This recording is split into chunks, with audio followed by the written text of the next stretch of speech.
Good morning. I'm Reverend Kathleen Fowler, and I am honored to be your Minister of Pastoral Care. My pronouns are she and her. Welcome to First Unitarian Universalist Church of Columbus. We are so glad you're all here. We begin this service by acknowledging that we gather on the ancestral lands of the Adena, Hopewell, Wyandotte, Miami, Seneca, Erie, and Cayuga people. We cultivate this awareness that our symbolic acknowledgement be accompanied by concrete acts of solidarity, healing, and reparation. So I ask you now to rise in body or spirit and to sing hymn number 1051. We are. We are.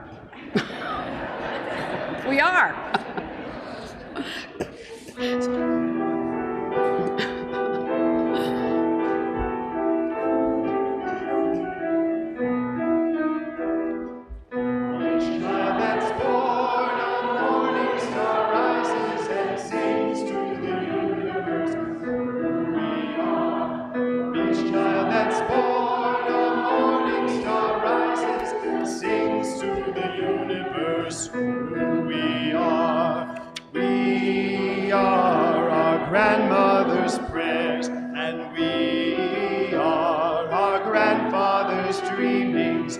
We are the breath of our ancestors. We are the Spirit of God. We are mothers of courage and fathers of time. We are daughters of dust and the sons of great visions. We're sisters of mercy and brothers of love. We are lovers of life and the builders of nations. We're singers of truth and keepers of faith. We are makers of peace and the wisdom of ages. We are our grandmother's prayers, and we are our grandfather's dreamings. We are the breath of our ancestors. We are the Spirit of God. We are mothers of courage and fathers of time. We are daughters of dust and the sons of great visions. We're sisters of mercy and brothers of love. We are lovers of life and the builders of nations, seekers of truth and keepers of faith. We are makers of peace and the wisdom of ages. We are our grandmother's prayers, and we are our grandfather's dreamings. We are the breath of our ancestors. We are the Spirit of God. Each child that's born, a morning star rises and sings to the universe who we are. For each child that's born, a morning star rises and sings to the universe who we are.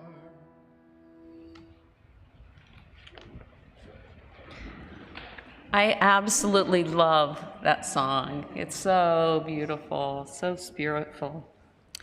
I am Jan Phillips. Good morning. And I am proud to serve as one of your members of the Board of Trustees. My pronouns are she, her, and they. Welcome to First UU and happy Mother's Day. Whether you are joining us online or in person, and whether you are a new face or a familiar one, we are glad that you are here. If this is your first visit, please stop by the welcome table out in the gallery for your first-time visitor gift. By scanning the QR code on your order of service and on the screen behind me, you will be able to find our order of service and the Joys and Sorrows form, as well as our donations page. Please join us in Beach Hall after the service to meet your candidates. Candidates for the Board of Trustees and Nominating Committee will be available to introduce themselves and answer questions. And here are our candidates. Our candidate for moderator is Lisa Brandt, and that is for a one-year term.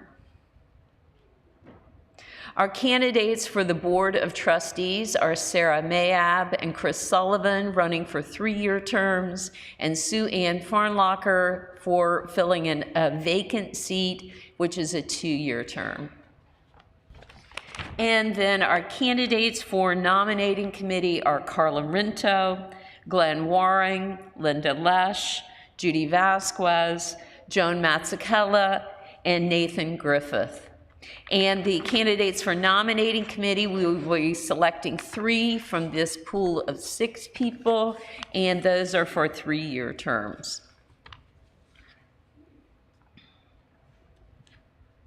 Next week is our annual Coming of Age service, in which our youth will share their own personal faith statements. And those who have chosen to join First UU will have an opportunity to sign the membership book. Then come back at 4 o'clock for our spring choir concert.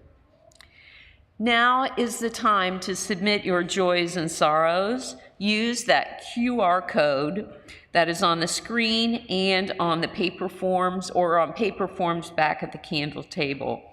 Anything that we received before the sermon this morning will be shared during the service today, during the carrying meditation.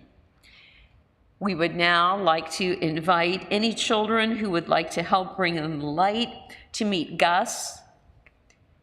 They're waving their hand out in the gallery.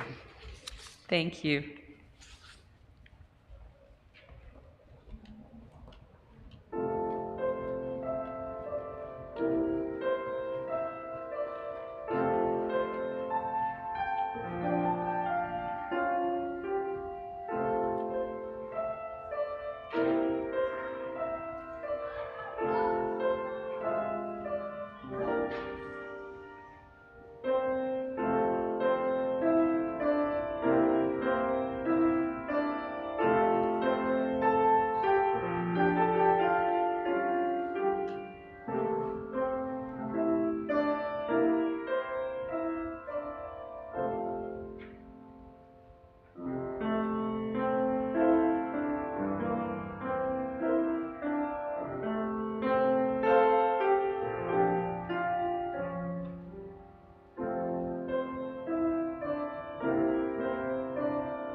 It is now time for our children to bring in the light.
We light this chalice for mothers and mothering, to celebrate those who have taken on the task of nurturing a young one, baby, child, or youth into adulthood, to celebrate those who have nourished the light of truth and compassion.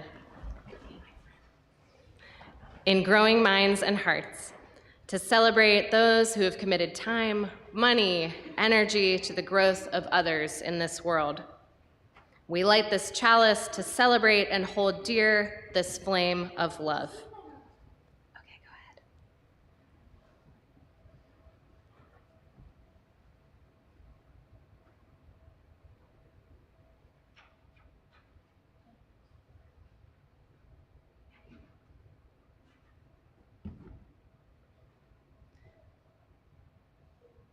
Maybe try going a little lower.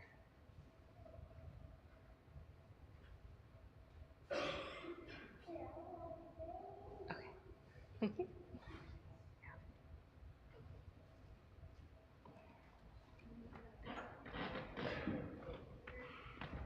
Thank you, Evelyn, for your help lighting our chalice. We have a special guest reading our story this morning who won the opportunity to choose our Time for All Ages story as part of our fantastic church auction.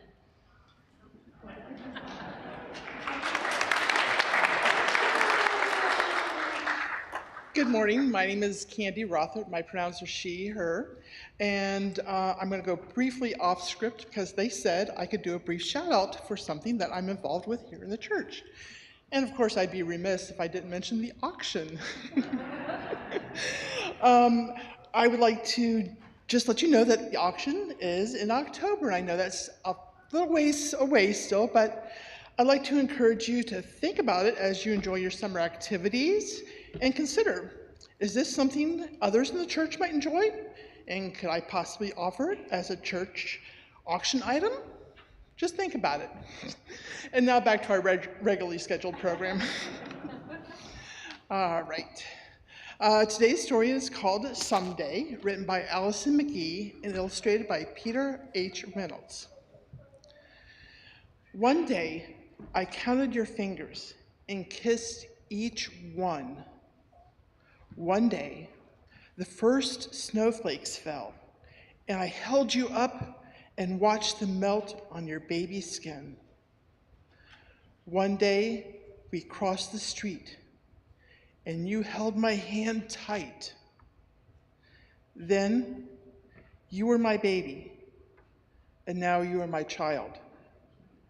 Sometimes when you sleep, I watch you dream, and I dream too, that someday you will dive into the cool, clear water of a lake.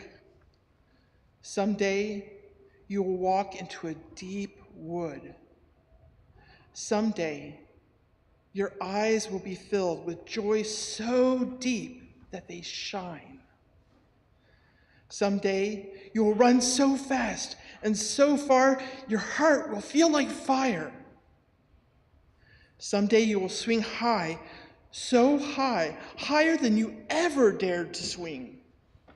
Someday you will hear something so sad that it will make you fold up with sorrow.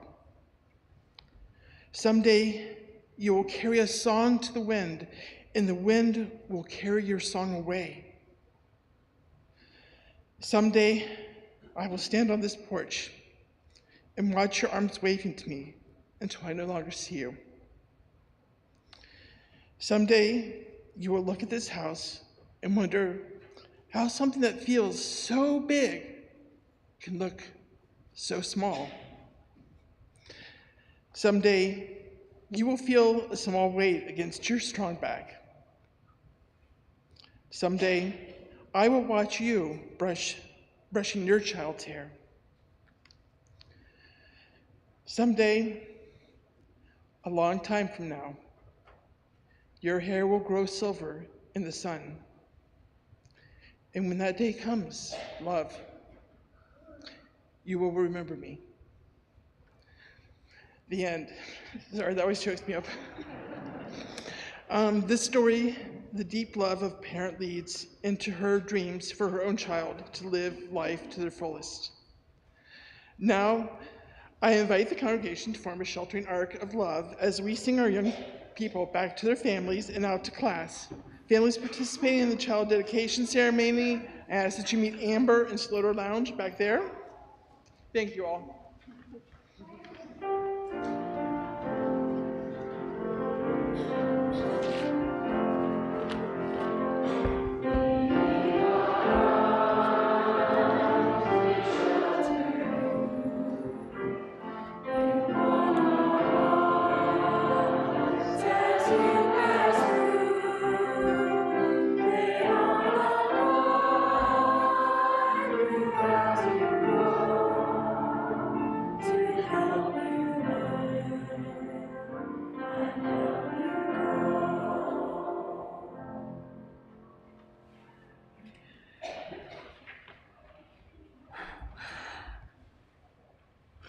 Good morning. I'm Reverend Kelly McNeil. My pronouns are she, her, and it is my honor to serve this congregation as your minister of congregational life. Our reading this morning is Let Us Tell Stories of Mothers by Maureen Killoran. Let us tell the stories of mothers, stories that could be true. Let us tell of warm mothers, soft and round, likely to be found with flour on their nose, and always ready to pour you a glass of milk to go with the cookies on your plate. These mothers are increasingly rare. Let us tell of mothers who are like bubbles of champagne. They surprise your senses, leave you giggly, but when you least expect it, they erupt with an unexpected pop. Stories that could be true.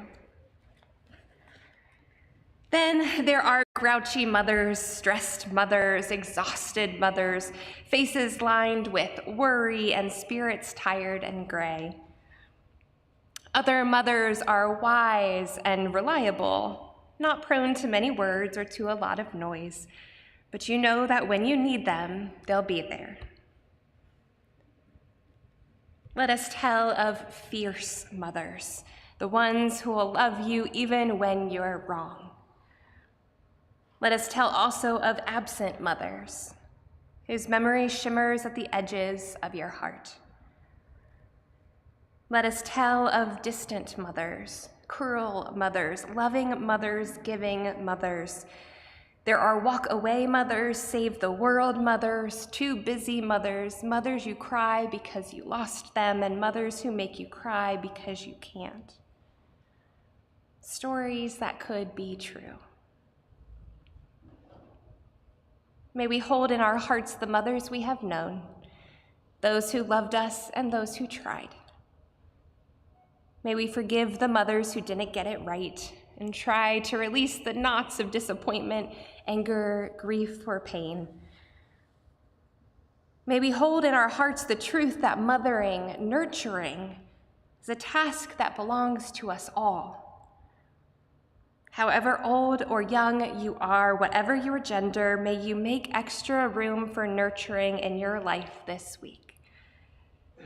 May you say something real to a harried store clerk, give a coworker a genuine compliment, take time to listen deeply to a friend.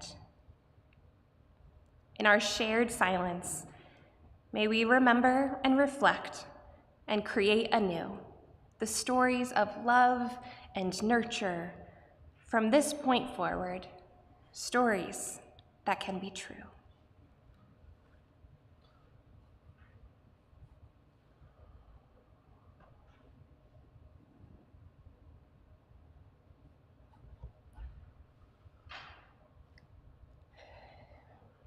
Several years ago, my younger brother informed my mom that technically, we kids should not be giving her presents on Mother's Day.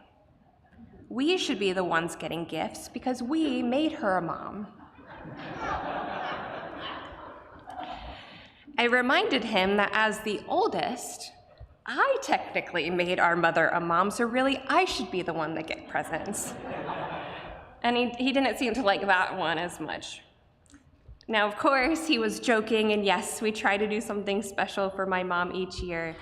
But my brother's alternative approach to Mother's Day has stuck with me and hit me in a different way the past several years. What makes someone a mom? I've always dreamed of being a mother. Since I was little, I knew that I was called to be a mom. Being the oldest of my generation in my family, the questions of when are you going to have kids started pretty early on. And for me, the answer was always someday, as soon as I can.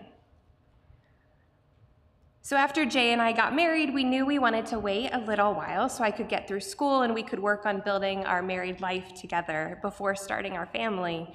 But still, the answer to the question was always someday, as soon as we can. It never even entered the realm of possibility that maybe it wouldn't happen for us.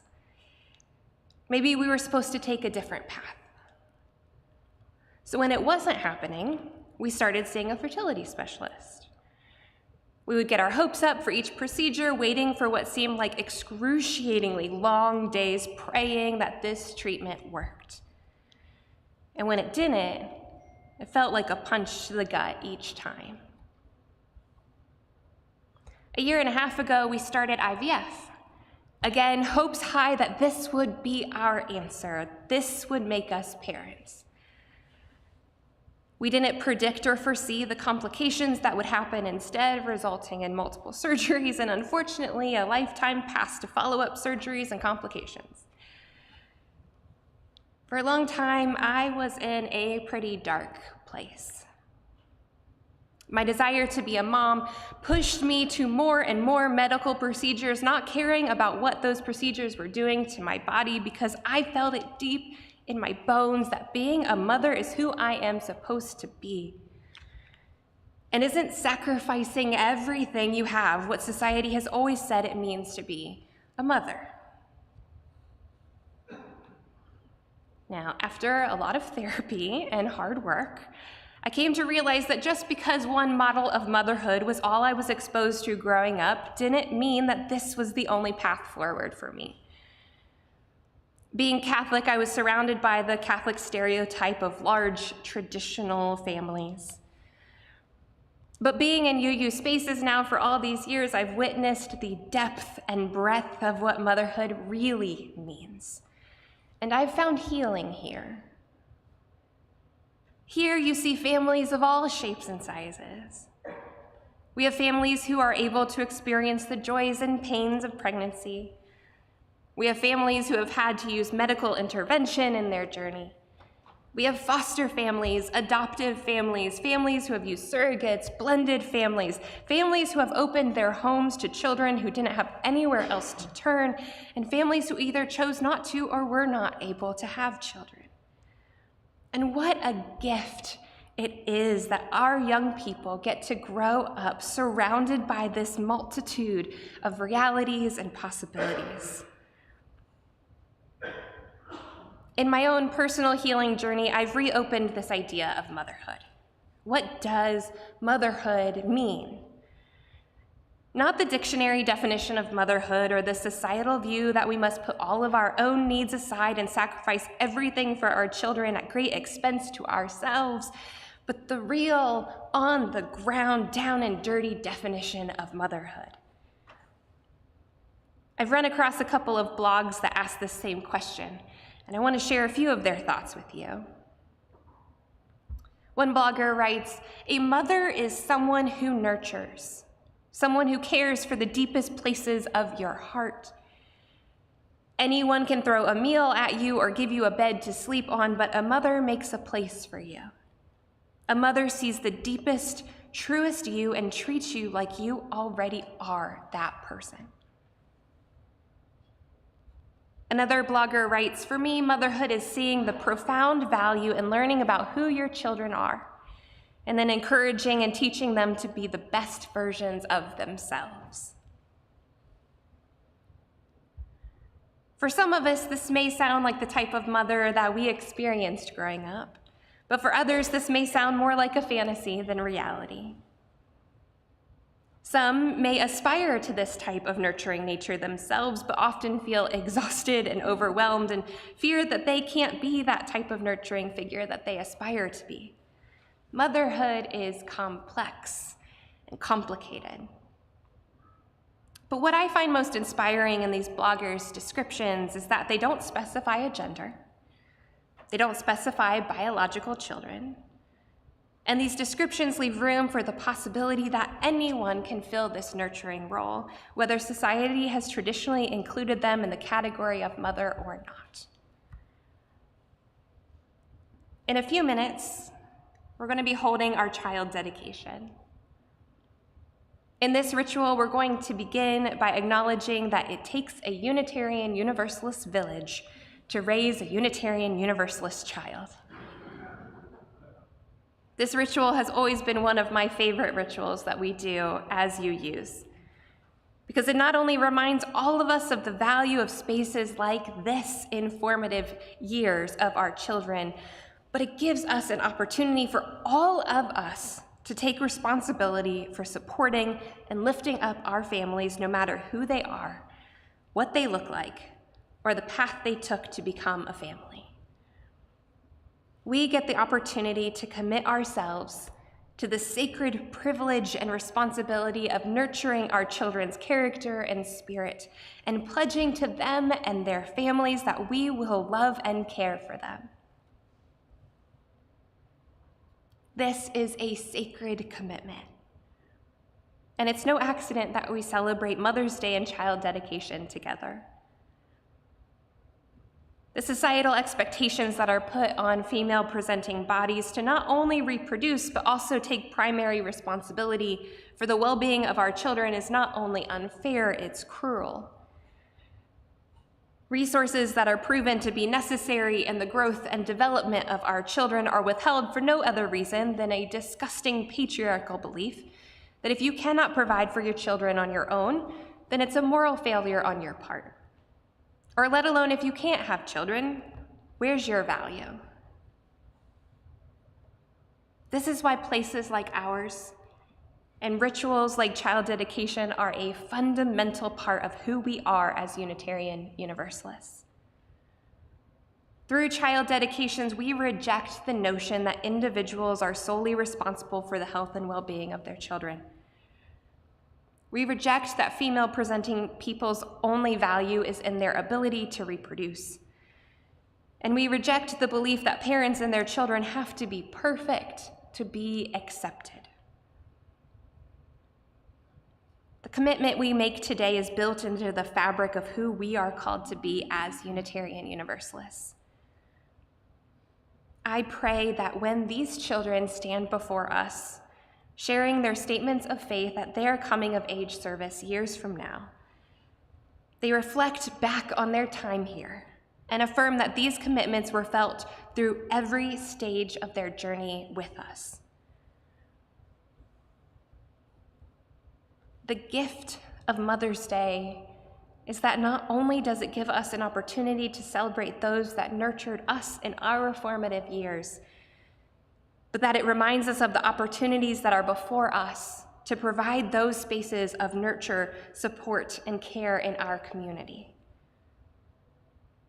But the commitments we make today have to go beyond today.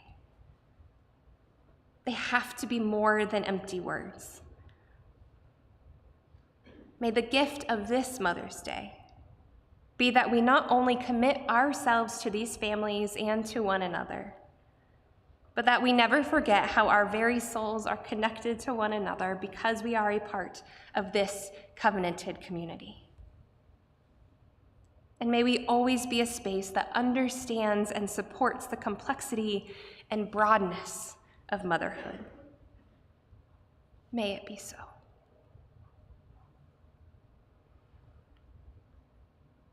As we sing this next hymn together, I invite you to think of those who filled the mother role in your life, of the families of First UU, of the children being dedicated today, and all those for whom days like today may be difficult. And may the words of this hymn find their way into the very foundation of this space, so that all who find comfort and safety here feel the love and nurture of our community and know that they have found a place that was made for them. I invite you now to please join me in singing number 1053 in our teal hymnal, How Could Anyone?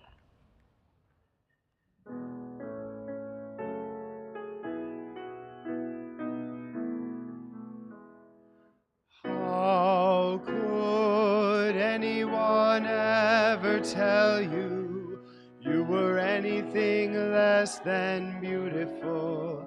How could anyone ever tell you you were less than whole? How could anyone fail to notice that your loving is a miracle? How deeply you're connected to my soul. How could anyone ever tell you you were anything less than beautiful? How could anyone ever tell you you were less than whole? How could anyone fail to notice that your loving is a miracle? How deeply you're connected to my soul.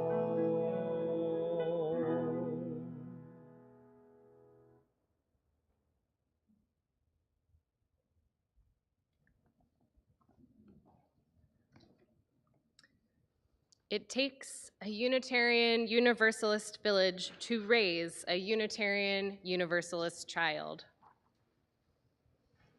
We will read what we believe is important for our children to learn, to know, and to experience. And we will invite you to respond by saying, "It takes a village to raise a child." It is important for our children to know that they are cared for, to know that they are a part of a larger family, an important part of a bigger human picture. It takes a village to raise a child. It is important for our children to believe in themselves, to trust in themselves, to know that they can make a difference. It takes a village to raise a child. It is important for our children to know our Unitarian Universalist principles, to find ways to live them in their daily lives, and to realize that the choices they make are important. It takes a village to raise a child. It is important for our children to be able to speak about our faith, to honor its history and its heritage, and to appreciate its heroes and heroines. It takes a village to raise a child. It is important for our children to explore religious truth and meaning in the Jewish, Christian, and other world religions, and to know that ours is a religion worth having.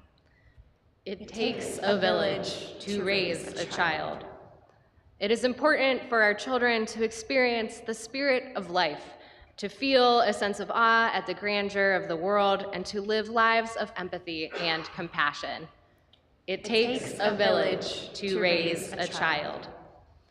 I would now like to invite all the families who are participating in today's child dedication to come forward and join us over here by the ramp. As part of today's ceremony, we will give each child a rose. Their blooms represent the growth and fullness of life that we wish for each of these young people, and the thorns have been lovingly removed to symbolize the way that this community will work to protect them while they are still growing.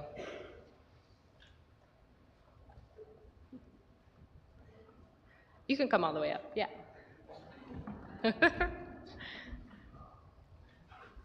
Yeah, it's kind of cool getting to be up here. Turn around and look at all of these people, though. That's really the part that's fun. Proud parents Heather and Joshua Stone share that their child, Bethy, or Bethany Marie Stone, is a compassionate and intuitive 3-year-old who loves and plays hard. Bethy's favorite color is blue, and she loves to sing, dance, read, and adores anything outside. Zadie Lake Stone made a lightning-fast appearance on April 18th at 5:10 a.m. So far, she enjoys snuggles, milk, and catching some Z's.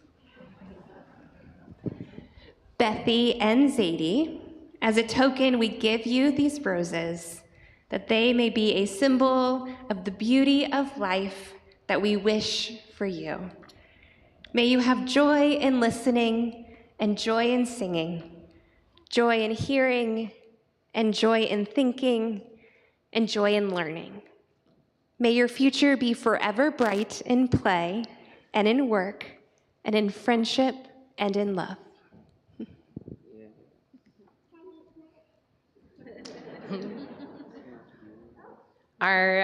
There is one family that was going to come today, and they are actually watching from at home because they had car trouble. So I'm gonna wave, hi.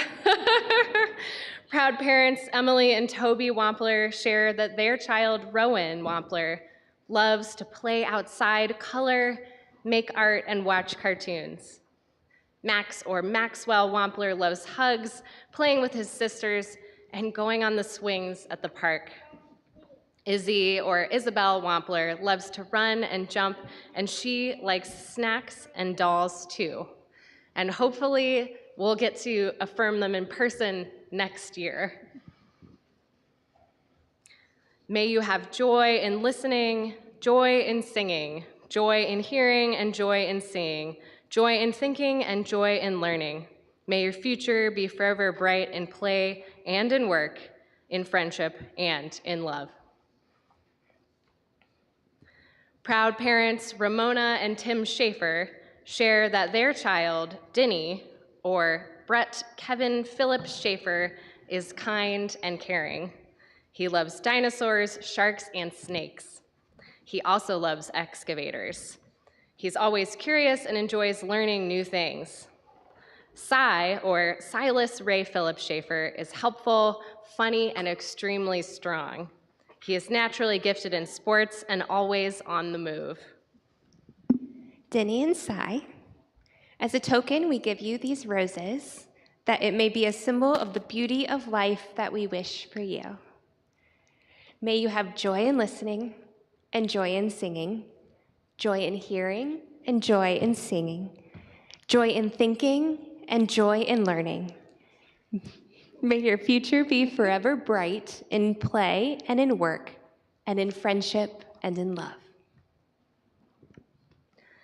In the ceremony of dedication, we, as parents, friends, and members of this congregation, pledge ourselves to the growth and spiritual nurturing of every child. Parents, in bringing your children to be celebrated and welcomed into this congregation, you acknowledge the need for loving care and your determination to guide them with understanding and commitment. Your affection and devotion will support them for many years. Do you promise, to the best of your ability, by your example, your love, and your wisdom, to lead your child in the way of goodness, beauty, justice, and truth? If so, say we do.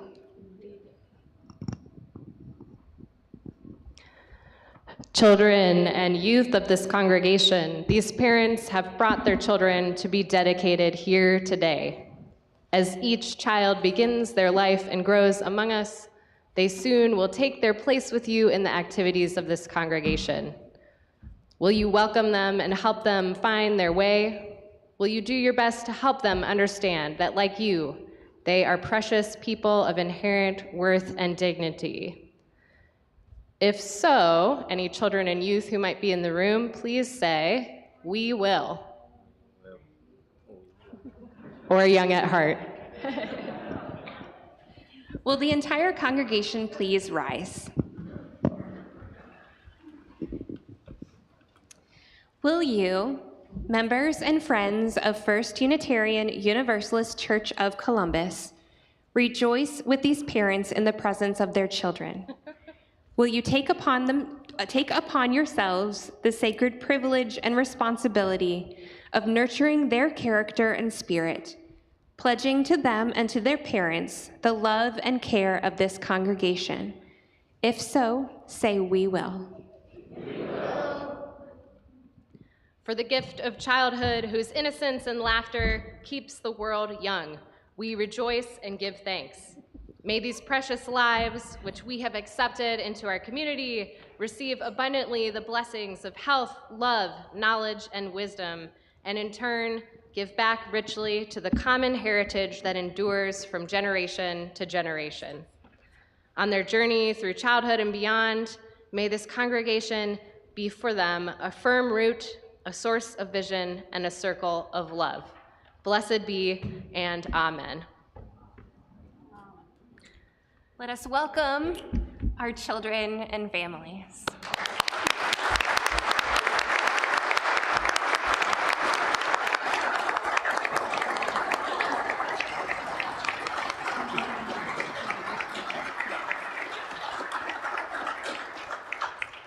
Our beloved children and their families are now invited to either head to class or take their seats for the remainder of today's service. Thank you.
In May, our church is sharing our offering plate with Flo Friends of the Lower Olentangy Watershed. FLOW's mission is to keep the Olentangy River and its tributaries clean and safe for all to enjoy through public education, volunteer activities, and coordination with local decision makers. FLOW partnered with First UU to build a small rain garden by our memorial garden and a larger one near our church entrance off Weisheimer. These were some of the first rain gardens in Columbus and a great example of First UU leading the way on environmental issues. Your offer now will be gratefully received. Thank you for your generosity.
Before I begin the meditation this morning, I would like to remind you all of whoever might benefit that the widowed group Continuing Bonds will meet this coming week on the third Wednesday at 3:30 by Zoom.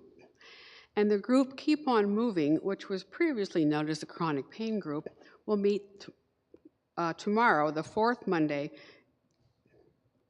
Sorry, tomorrow's not the fourth Monday, second Monday. At 7 p.m. by Zoom. For further information, either check with me or you can call the church office. In this poem for my mother that I offer this morning by May Sarton, the poet decides not to focus on her mother's ill health, but to instead remember her as a strong woman. For my mother. Once more, I summon you out of the past with poignant love, you who nourished the poet and the lover. I see your gray eyes looking out to the sea in those Rockport summers, keeping a distance within the closeness, which was never intrusive, opening out into the world. And what I remember is how we laughed till we cried, swept into merriment, especially when times were hard. And what I remember is how you never stopped creating, and how people sent me dresses that you had designed with rich embroidery and brilliant colors, because they could not bear to give them away or cast them aside. I summon you now not to think of the ceaseless battle with pain and ill health, the frailty and the anguish. No, today I remember the Creator, the lion-hearted. I now invite Sylvia Howe to come forward, our pastoral care listener for this morning. I will read the joys and sorrows you have submitted this past week, and Sylvia will read those you've had submitted since the start of this service, or on the paper forms in the back. And just as a reminder, any caring cards submitted by after 4 p.m. on Saturday will be read the following Sunday. We have 7 caring cards today. Caring, healing thoughts are sent to Reverend Dr. Mark O.B., Minister Emeritus, who is recovering at home from the surgical implant of a pacing defibrillator device next to his heart. He has the support of his friends throughout this recuperation. And congratulations to Harrison B., who was selected by the Astronaut Scholarship Foundation as a 2023-24 Astronaut Scholar representing the Ohio State University. The focus of this organization is continuing advancement in physics and astronomy. Additionally, this summer, Harrison will be at the University of Milan working with LIGO data, researching whether black holes reflect or distort gravitational waves. Congratulations to Reverend Isabel C., who is, quote, delighted to share that I have received and accepted a call to the Unitarian Universalist Fellowship of Manhattan, Kansas. I am honored by the congregational's trust and overwhelmed by my love for them.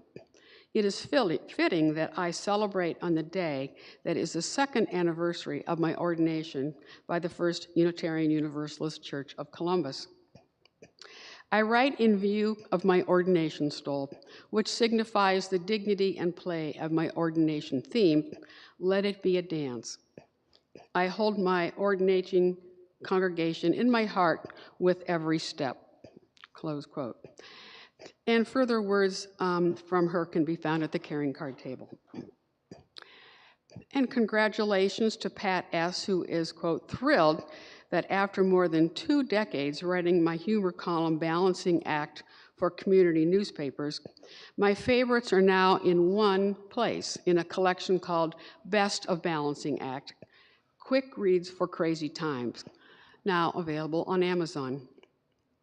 And she says, I hope these 2-minute reads will bring laughter to chaotic times, and I'm delighted to share part of the proceeds with the Women's Fund of Central Ohio, which works to bring social change.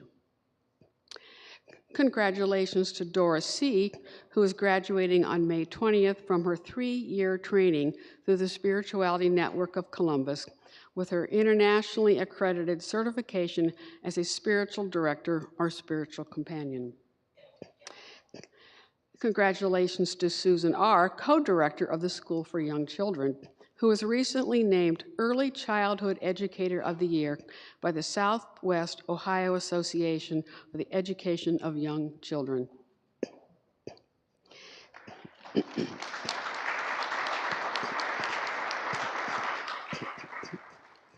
And congratulations to Nancy M.K., whose granddaughter Meredith M. married Pete R. on May 7th in Raleigh, North Carolina. And we have 3 announcements today. With sadness, we announce the death of longtime member Nancy Van Dusen, who died from colon cancer on May 6th. Congratulations to Fujio and Kim S. Kim's daughter, Rachel, graduated from Ohio State University, earning a magna cum laude. She will attend graduate school at the University of Colorado. Denise D. shares a story from her childhood. When I was a child growing up in New Hampshire on Mother's Day, girls and women wore a red carnation if their mothers were living, and a white carnation if she had passed. Carnations became the traditional flower for Mother's Day, and currently many countries around the world celebrate Mother's Day with carnations, as we do this morning. Today, our banquet bouquet of carnations reflects this custom. So we encourage you to visit the caring card table in Beach Hall after the service to sign these caring cards, whether or not you know the people. This long-time tradition of signing cards in person is an important outreach to members and friends. And now for the joys and sorrows submitted this morning.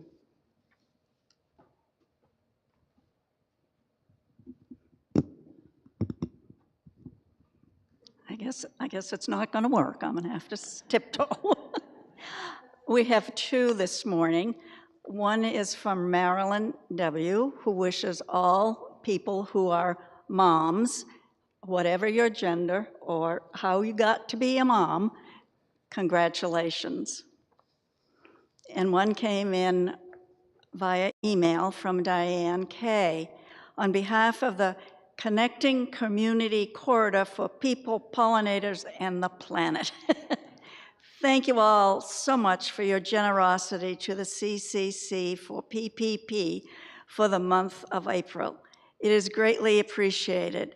You can see where your donations will go on the Sunny Glen Garden social media sites with upcoming neighborhood projects. The Simply Living Home and Sustainable Garden Tour feature Linden Gardens on July 15th. You might want to put that on your calendar.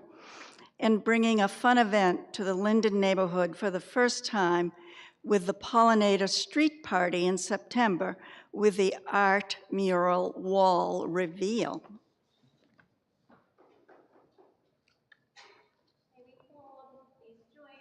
Sorrows and all those yet unspoken gently in our hearts.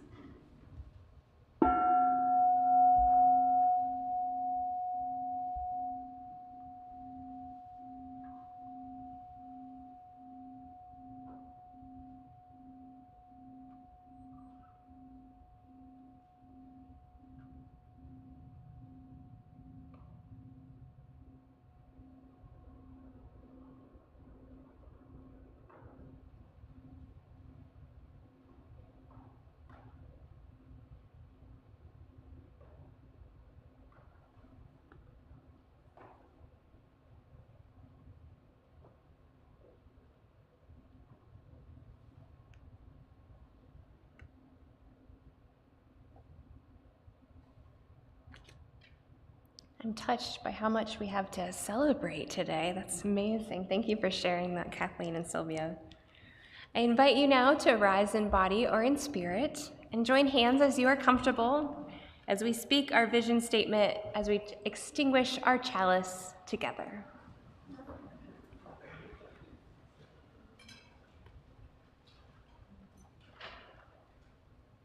We extinguish this flame, but not the light of vision. As we go forth, let us heal and transform ourselves and our world through reason and love. Our closing hymn is number 131, Love Will Guide Us. And I know that we sang this hymn last week, but it feels perfect for this service. And hey, it's always worth singing a really good hymn multiple times, right? So please join me in singing.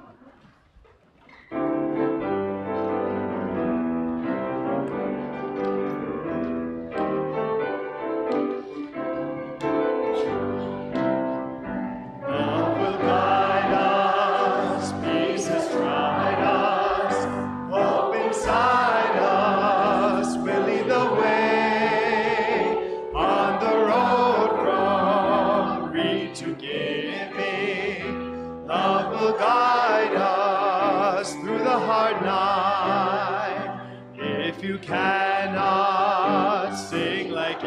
angels. If you cannot speak before thousands, you can give from deep within you. You can change the world.